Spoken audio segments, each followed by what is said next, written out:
আজি শিলহাকুত পুনৰ বহুদিনৰ মূৰত উচ্ছেদ অভিযান আৰম্ভ কৰিছে আৰু শিলহাকুৰ উচ্ছেদ অভিযানত নেতৃত্ব লোৱা নতুনকৈ দায়িত্ব পোৱা নগৰ উন্নয়ন মন্ত্ৰী কেবিনেট মন্ত্ৰী জয়ন্ত মল্ল বৰুৱা ডাঙৰীয়াৰ আটাইখিনি বক্তব্য আমি শুনিলোঁ। আমি আজি 3 বছৰ পূৰ্বে যেতিয়া শিলহাকুত চৰকাৰে GMDয়ে উচ্ছেদ চলাইছিলে তেতিয়া আমি এই উচ্ছেদ কিয় বৈষম্যমূলক, কেনেকৈ আচলতে হিম্মত সিংকাৰ 17 মহলীয়া আইডিয়েল হিল ভিউ, ৰতন টাটাৰ জিঞ্জাৰ, বদৰুদ্দিন আজমলৰ হামজা প্ৰপাৰ্টিজ প্ৰাইভেট লিমিটেড আৰু ICM বা অমিয় কুমাৰ দাস ইনষ্টিটিউটকে ধৰি এই আটাইবিলাক প্ৰতিষ্ঠান কেনেকৈ ৰক্ষণাবেক্ষণ দিয়া হৈছে আৰু বিপৰীতে কেৱল সাধাৰণ মানুহৰ জুপুৰি ভাঙি কেনেকৈ বানমুক্ত গুৱাহাটী গঢ় দিয়াৰ সপোন দেখা হৈছে, এই গোটেই কথা বতৰাবিলাক ৰাইজৰ আগত দাঙি ধৰিছিলোঁ। আৰু আমাৰ এই অভিযোগৰ ভিত্তিত আমি দেখিলোঁ যে আজি পুনৰ কেৱল অমিয় কুমাৰ দাস ইনষ্টিটিউটৰ এখন ৱালত কিছু বোল্ডেজাৰ লগাই আজি চমক সৃষ্টি কৰা হৈছে।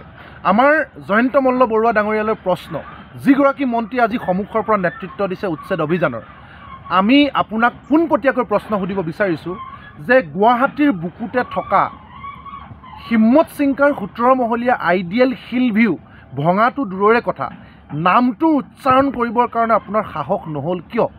আপোনাৰ গোটেই দীঘলীয়া আমি সংবাদ মাধ্যমৰ মন্তব্য শুনিলোঁ, আপুনি শেষত লওঁ নলওঁকৈ জিঞ্জাৰৰ নামটোও লৈছে, ICMৰ কথাও কৈছে, কিন্তু আইডিয়েল হিল ভিউ যাৰ মালিক বনিয়া অনা অসমীয়া সেই হিম্মত সিংকাৰ বিল্ডিংটো কিয় ভাঙিব নোৱাৰে বা কিয় নামটো উচ্চাৰণ কৰিব নোৱাৰে? আমি জয়ন্ত মল্ল বৰুৱা ডাঙৰীয়াৰ লগতে মন্ত্ৰী হিমন্ত বিশ্ব শৰ্মা ডাঙৰীয়াকো সুধিব বিচাৰিছোঁ, অসমৰ মাননীয় মুখ্যমন্ত্ৰী, যে কিয় আচলতে আপোনালোকে খেনুক দেখি ৰন্ধা বঢ়া খেনুক দেখি দুৱাৰ বন্ধা নীতি লয়।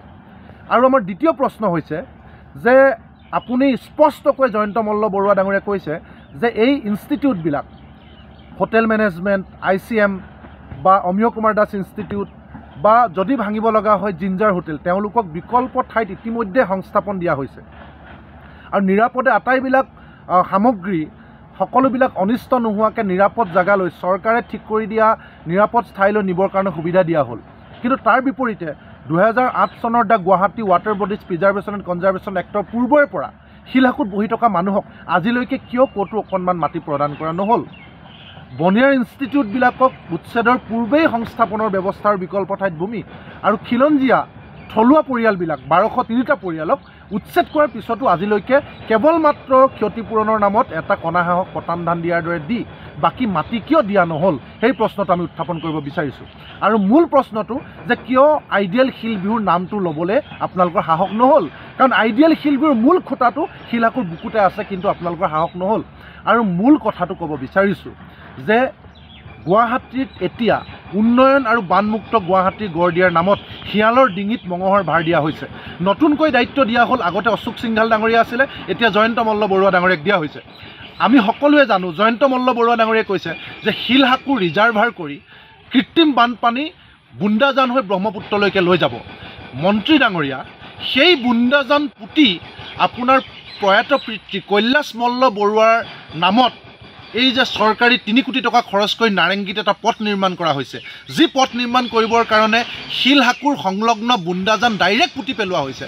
গতিকে মূল প্ৰৱেশদ্বাৰটোকে আপুনি নিজৰ পিতৃ নামত পথ নিৰ্মাণ কৰি যদি পুতি পেলায়, তেতিয়াহ'লে কোনফালে আপুনি পানী ব্ৰহ্মপুত্ৰলৈ নিব? মানে আপুনি মন্ত্ৰী হোৱাৰ কাৰণে শিলহাকুৰ সংলগ্ন বুন্দাজানো পুতি পেলাব পাৰে আৰু মন্ত্ৰী নহয় সাধাৰণ মানুহ হোৱাৰ কাৰণে 1203টা পৰিয়ালক পথৰ ভিক্ষাৰী বনালে আৰু আজি ক'তো অকণমান মাটি দিয়া হোৱা নাই। তাৰ বিপৰীতে বনিয়াৰ প্ৰতিষ্ঠানবিলাক ৰাইজৰ হেঁচাত, দল সংগঠনৰ হেঁচাত ভাঙিব লগা হৈছে যদিও বিকল্প ঠাইত মাটি দিব লগা হৈছে। ইয়াক কেনেকুৱা ধৰণৰ আপোনালোকৰ নীতি?